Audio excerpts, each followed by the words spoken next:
Hi everyone! Today I'm back here in Adopt Me, and I am going to be telling you how to get rich in Sugarfest. Before we get into the video, can I say thank you so much to everyone who is watching. I've been posting for 3 months now, and the support I've received is incredible. Today I'll share loads of great tips for this update and my grinding routine, which has already got me to over 500 candy eggs. Due to the new update with the waffle mini game, I have updated it to fit. I'd first recommend to use an alt account if you have an old device lying around or a phone to play on, or in my case a computer and an iPad. You can make twice as many candy eggs as you would playing with one account. You can also team with it in the new waffle mini game. As many of you know, every day there will be a jackpot space that will give you 4 dice and some bucks. I usually use my caramel die to get to it when I'm close enough. I'd recommend checking out my shorts because from now on, I will post where each jackpot space each day is as soon as possible. From this method, I get around 3 gumballs per day, although this footage here was shot on the first day of the event. I'd also say not to buy the chisels. You can get them really easily if you place the board game, and even more so if you have an alt. This update is genuinely quite fun because with a daily goal of completing 30 or 60 tasks, I find it much easier to grind bucks too. So far, I've received 14,000 bucks on my main and 7,000 on my alt, and I only play this update for around an hour a day. It's quite sad, but it's the most bucks I've ever had. Now on to the pets I recommend getting.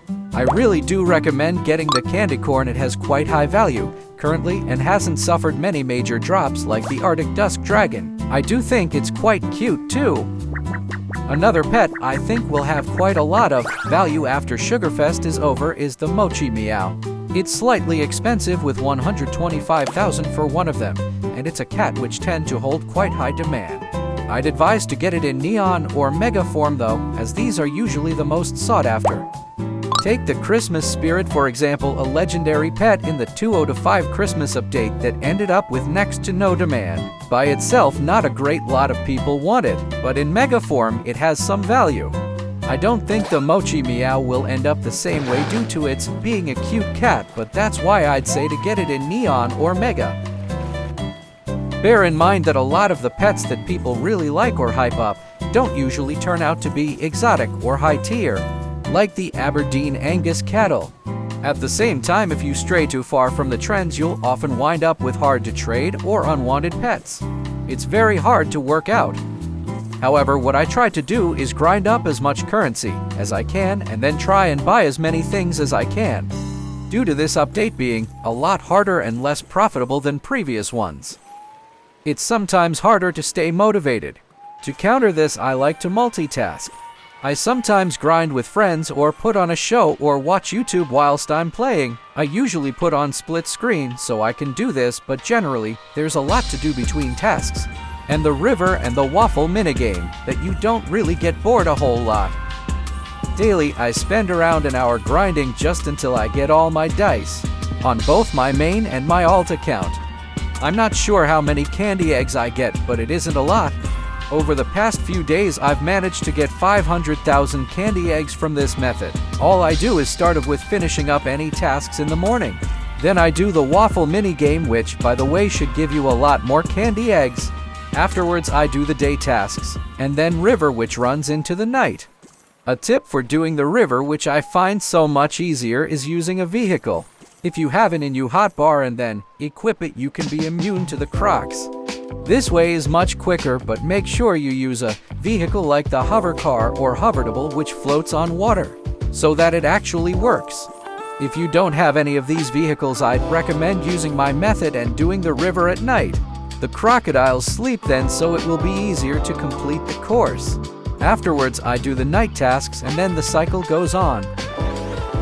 For the waffle mini game, I would recommend just practicing either on Adopt Me, or there is another game called Penguin something or other. I'm not really happy about Adopt Me taking the idea, even though it's not really that deep. I don't know why. Tell me your thoughts in the comments. Pushing off the owls gives you less candy eggs than pushing off people. So I'd advise just aiming for other players unless you're in an awkward position. It's also very easy to do well if you're working with an alt account. You can aim to push the same people and either one of you would get the win, or one could focus on owls and the other on people. So far from this event, I've received over 500,000 candy eggs, 3 gumball caterpillars, 2 gummy iguanas, and a mochi meow. This is why I would use these tips and tricks to get rich in Sugarfest. You can get such great overpays for it. I traded mine for a fly ride sneeze and a bush elephant, which looking back wasn't the best trade, but it was still an overpay. I recommend pressing for at least 1 value point over on places like Elv and Adopt Me values, just because not many people truly know the value of the candy corn. It also makes sense to get your hands on a Pet Handler Pro certificate. I don't have one, but I really do recommend getting one. You can get the dice twice as fast as normal.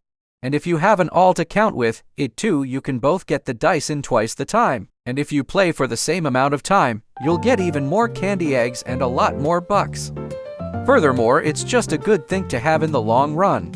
I know they cost a lot of Robux, and so if you can afford one, you can always trade for them, which is usually quite easy, especially if you use ride or fly potions, because they are very easy to obtain and you can flip them for a lot of value. So basically what I'm saying is to trade for 1 or 2 ride or fly potions to trade for the Pet Handler Pro certificate, or you could just trade pets for it.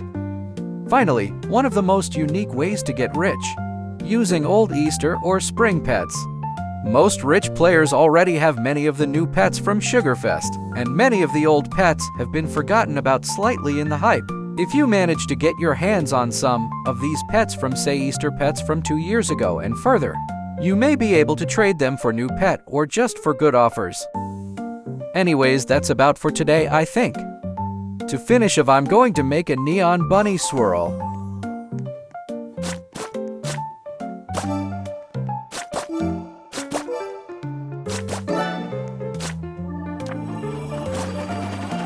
If you liked this video or found any of these tips useful, may you consider liking the video.